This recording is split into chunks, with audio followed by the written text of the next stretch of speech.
Good morning. My job this morning is to get you acquainted with one of the workhorses in our EVA fleet. This is a Kodiak Model 100. These aircraft are built by the Quest Aircraft Company located in Sandpoint, Idaho. The model type received its initial FAA certification in 2007, and this particular aircraft was built in 2012. Looks pretty rugged, doesn't it? Well, it is. It's built to service remote areas and has no trouble getting into and out of short, unimproved strips. That high wing and powerful engine make it ideal for the kind of flying we do. That's an unusually durable landing gear, and it gives a full 19 inches of prop clearance.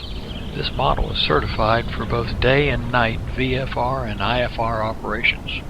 It's equipped with a Garmin G1000 suite and an S-Tech 550X autopilot. I'd say size-wise, it falls between the Cessna Stationaire and the 208 Caravan. It's a little over 33 feet in length with a wingspan of around 45 feet.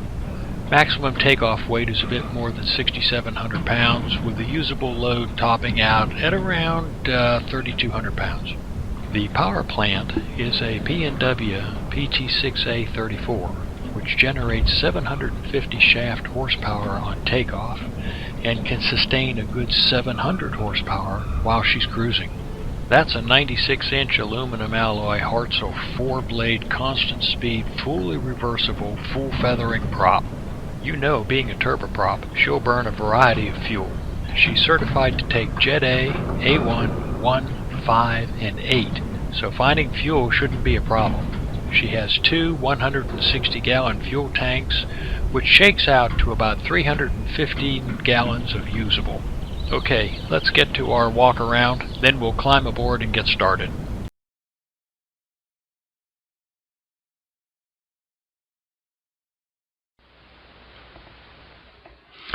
Okay, now that we've basically finished our walk around, let's take a look at the cockpit and start to go through our pre-start. You'll notice that we're looking here at the Kodiak's glass cockpit. We've got two PFDs on either side and an MFD. We have some auxiliary gauges. Below those auxiliary gauges, we have the power controls. Right to the right of the battery and the avionics buses, we're going to see the fuel pump, also the ignition and the starter. That's the top row. Beneath them, you've got the autopilot, the generator, and the alternator switches. On the other side, that first row of switches behind the yoke, those are lights. Beneath them, you have the heat. Right to the right of the Hobbs meter, you have the ELT. To the right of the ELT, you have supplemental oxygen. The firewall fuel cutoff will work these selectors right up here. So we want to make sure that those selectors are off. Down here we have our trim wheel. We also have our elevator trim, rudder trim, aileron trim. Then we start with the levers. You see a maximum emergency power lever. To the right you have your throttle. Also moving again to the right, you have your propeller controls, and then finally your fuel controls. To the right of your fuel controls, you will have your flaps. Beneath everything there, we have our circuit breakers. So let's commence. The first thing that we want to do is turn our master battery on. The next thing we want to do is turn the avionics on.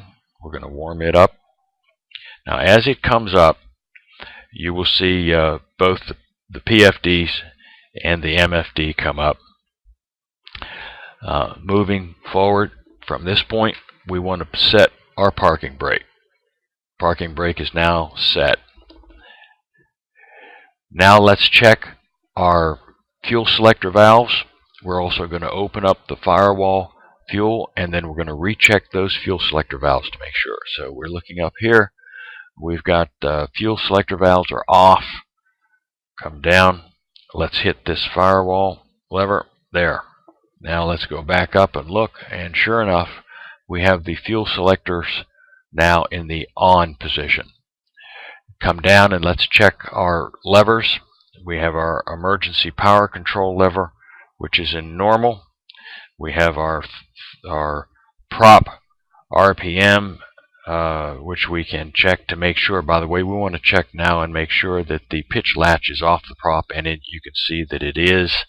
So let's move that lever back down to feather. Let's take a look and make sure that the throttle lever is working. It works. Set it back here to beta. Make sure that the fuel conditioner, there we go, works. So let's move the fuel conditioner from max back down to cutoff. Our wing flaps should be up. They are. Now we want to check our trims. If you'll look closely, you'll see that the elevator trim is in takeoff position. The aileron and the rudder trims are both neutral. Finally, we want to look at the circuit breakers and the cabin heat. Circuit breakers are all in, and our cabin heat is registering and off. Finally, what we want to do is come over here and turn the autopilot on and let it go through its pre-flight. It's come up, as you can see, and the pre-flight has already run, and there is the indication that the autopilot is in fact ready, so we can switch the autopilot off with some confidence. And that will complete our pre-start. We'll move from there to the actual startup checklist. You'll find your headset in the pocket to the right. If you'll go ahead and put it on, we'll commence the startup procedure. Let's check our bus voltages. Our primary battery is sitting at 24 volts. Our secondary battery is sitting at 23.8. That's higher than the 23 minimum, so we're in good shape. We're going to start this aircraft momentarily, so let's flip the flashing beacon on. There we go. I always do look at the emergency power lever just to make sure that it's down to normal, and it is. Now check to make sure also that the propeller area is clear, and it is. Alright, we're going to go down here and switch the MFD from system to fuel so that we can take a look at fuel flows, which are right here, and pressures right here. Of course, they're both zero at the moment. Now the condition lever is fully down, so you're not going to see any fuel flow, but when we flip this auxiliary pump on, you'll see a big increase, a spike in the pressure. So here goes the auxiliary fuel pump. It's on. Come over here, verify no fuel flow, but a great increase in the pressure, so we want to move quickly from this point on. Now switch the MFD back from fuel to system. There we go. Come down here and turn your ignition on and your starter. Come on over here quickly, and let's look, and you see the oil pressure building. You'll also see the NG building. The NG needs to build beyond 12, or actually 12 or more, and we've got acceptable oil pressure rising. So now we're going to take this condition lever and we're going to introduce a little bit of fuel to the turbine. There we go. Okay. Given that situation, now let's go back and check our fuel flow. So we're going to go back from system to fuel, and we want to make sure that our fuel flow is above 50, and it is. It's sitting nicely. It's at 62. Check that the NG percent is a minimum of 52, and it is. IT spiked at around 1090, but didn't stay there for any great length of time, certainly no more than 2 seconds, and that's good. ITT is back down to 419, which is good. Now come back over here and take your starter, turn it off, turn the ignition off, turn the fuel tank, I'm sorry, the auxiliary fuel pump off. There we are. Now, down to the second level, turn your generator on, turn your alternator on, come over here, flip back to system, and you will see that we're now generating the proper chargings. Alright, that pretty much takes care of the engine startup procedure. We've also got our transponder preset to 1200, so we'll move on from there.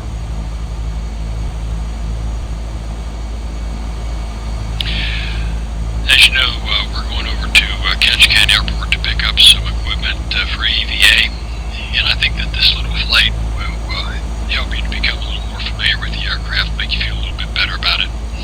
Let's let the community know what we're doing before we start to taxi. Papa Frostcock 20, traffic, Kodiak November 491, Kilo Quebec, taxiing to runway 17, departure to the south. Okay, let's move our condition lever up to max. We're going to move our prop RPM lever up to full fine. We're going to move our throttle just a little bit up into the idle position. And we're going to take the handbrakes off. Here's the parking brakes off. We're starting to taxi. Okay, we're at the end of the runway now. Let's turn the aircraft around. We're going to park off to the right of the runway and do our run up over here. There we go. Alright. We got her stopped. Now, move the throttle back down, closer to the beta range. Set our parking brakes. Let's turn on our strobe and our nav lights. Now we're going to verify some settings, and we're going to check some of the pressures and the temperatures. First thing we want to do is to set the auxiliary fuel pump. Now we go up and make sure that our fuel shutoff valves are in full open position, both left and right. We also want to verify that the fireball fuel cutoff is full in, open. Verify again that our condition lever is full up, that our prop RPM is fine. This is a short runway, so we're going to set our flaps 2 notches. Alright, our aileron and elevator trim we've already set to the takeoff positions. Now we want to run up the turbine to about an NG level of 90.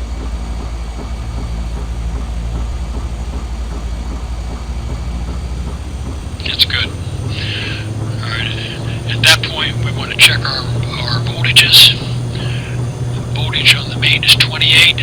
Voltage on the secondary is 27.8. That's good. Look for your oil pressure. Oil pressure is 94. That's good. It should range from somewhere between 60 and 100 psi.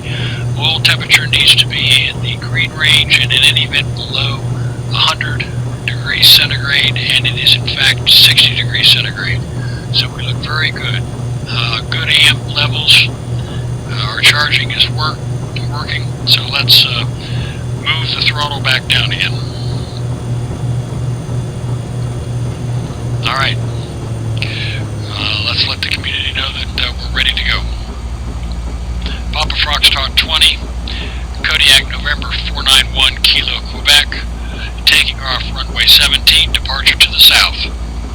We'll be conducting a short field takeoff, and it is warm today, so we're going to keep the NG limit down to 95%.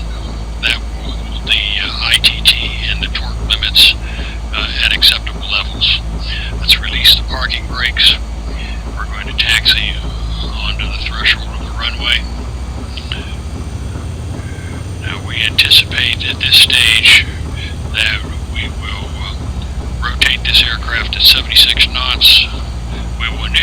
climb out at 85 knots to clear the obstacles. Bank gently to our left and head down the sound toward the point, and we'll let the community know when we're clear of the runway. Here we go.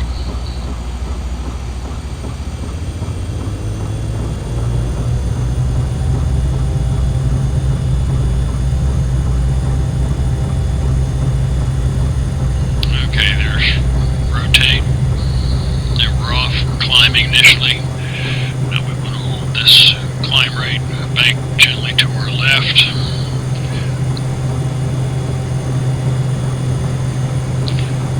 First notch of flaps is raised.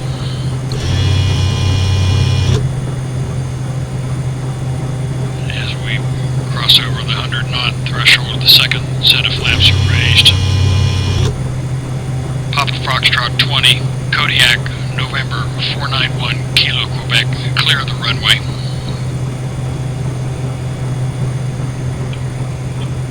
Back the NG down and settle into a gentle climb up to approximately 1,300 feet. Okay, we're out over the strait now and we're in pretty good shape, so it's time now to turn off the auxiliary fuel. We've just picked up the weather at Ketchikan and it looks good, but Ketchikan can be a tricky facility. Most of the flights that leave and enter the Ketchikan area and arrive and depart from that airport fly up and down the Tonga Straits. As a result, there's a need for VFR procedures. They are always in effect. So let's give the airport a call and tell them that we have information alpha and ask what the latest VFR advisories are. Ketchikan Flight Service, Kodiak 491, Kilo, Quebec, with information alpha. Request VFR traffic advisories, 12 southwest and at 1300. Kodiak 491, Kilo, Quebec, Ketchikan Flight Service, VFR approach 4 Hotel Charlie, left traffic pattern, runway 11. VFR approach 4 Hotel Charlie, left traffic pattern, runway 11, Kodiak 491, Kilo, Quebec.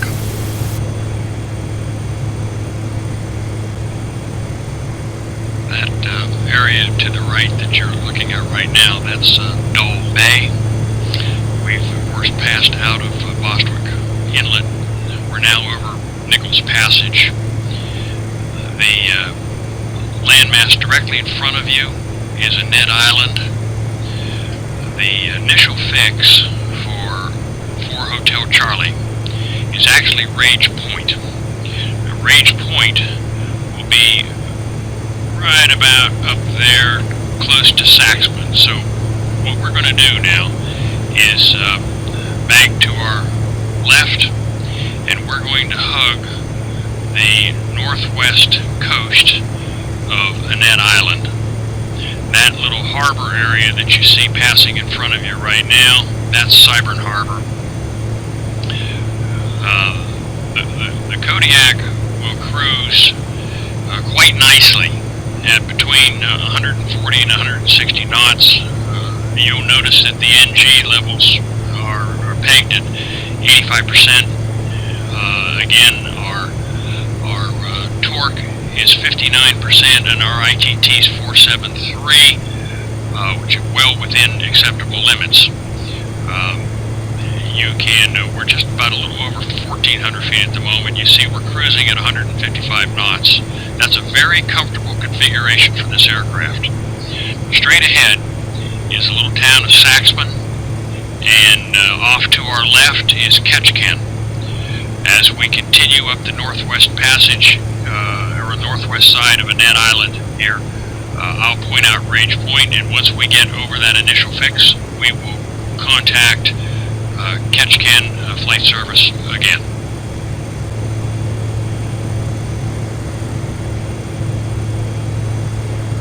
We're approaching Race Point now, and that's the initial entry for the Hotel Charlie VFR approach. So let's go ahead and contact Ketchikan Flight Service, tell them our location, and receive additional instructions. Ketchikan Flight Service, Kodiak 491 Kilo Quebec at initial fix, VFR approach 4 Hotel Charlie. Kodiak 491 Kilo Quebec, Ketchikan Flight Service, cleared to enter left traffic pattern runway 11. Cleared to enter left traffic pattern runway 11, Kodiak 491 Kilo Quebec. We're passing over Saxman right now. This island down here to your left is Pennock Island. This is a very narrow, restricted area.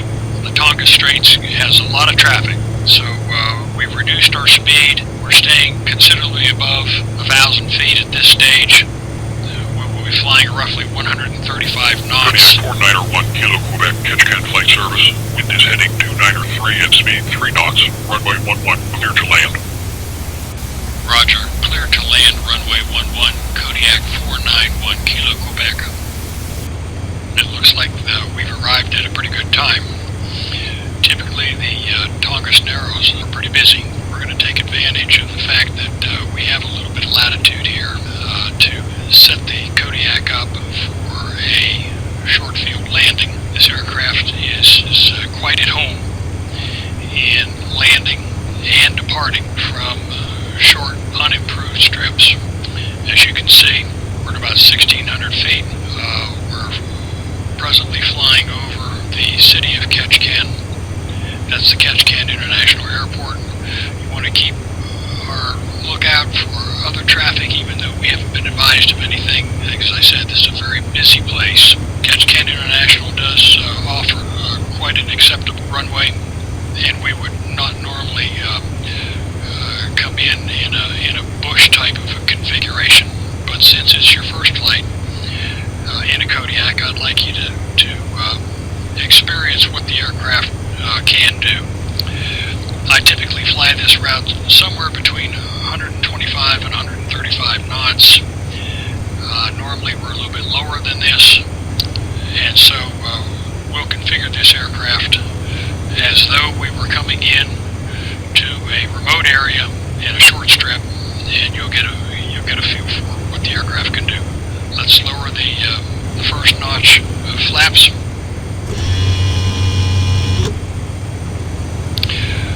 Now we're going to go ahead and lower the second notch.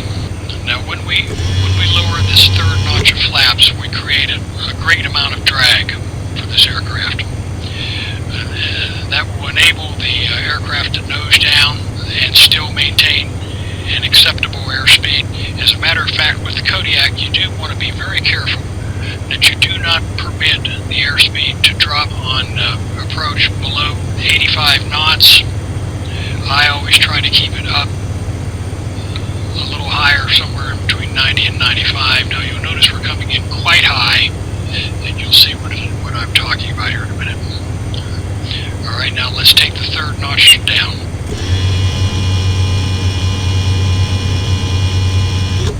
What's your airspeed?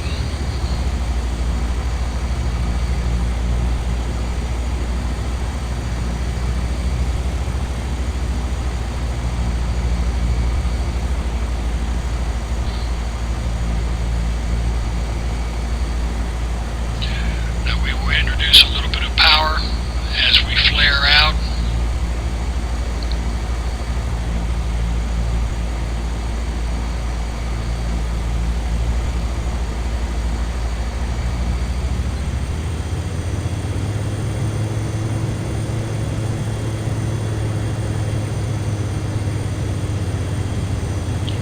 Down, and we reverse.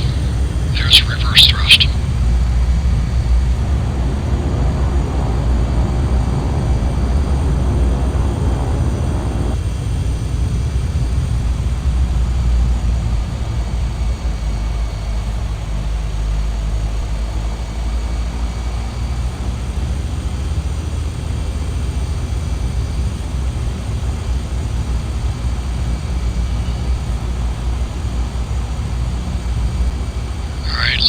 Let's go ahead and retract our flaps now and contact flight service and request a taxi to the EVA terminal.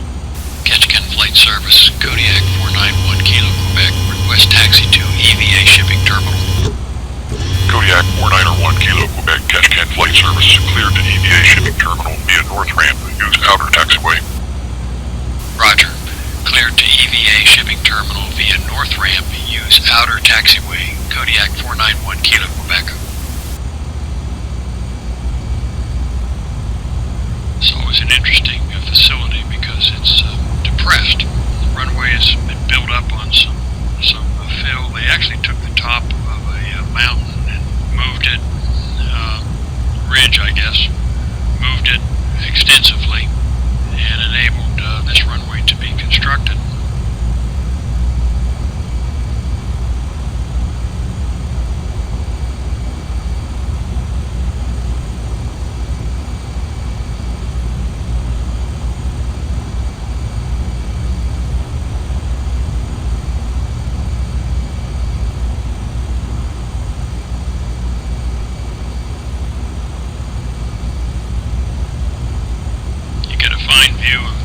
Harbor and the various facilities on the other side.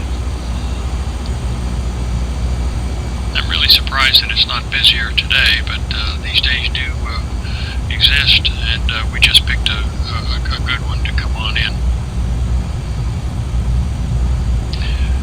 The EVA terminal is going to be that small building on the near left. As we face the hangars, it's going to be to our left. So we'll come down here and make our necessary turn. Okay, now the outer taxiway is not well marked, but in fact what flight service is talking about is we stay to the left.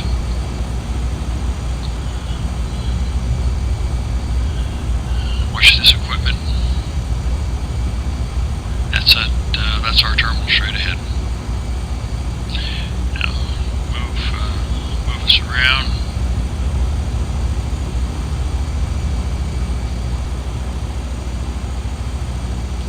Okay, there we are. Now let's back everything down.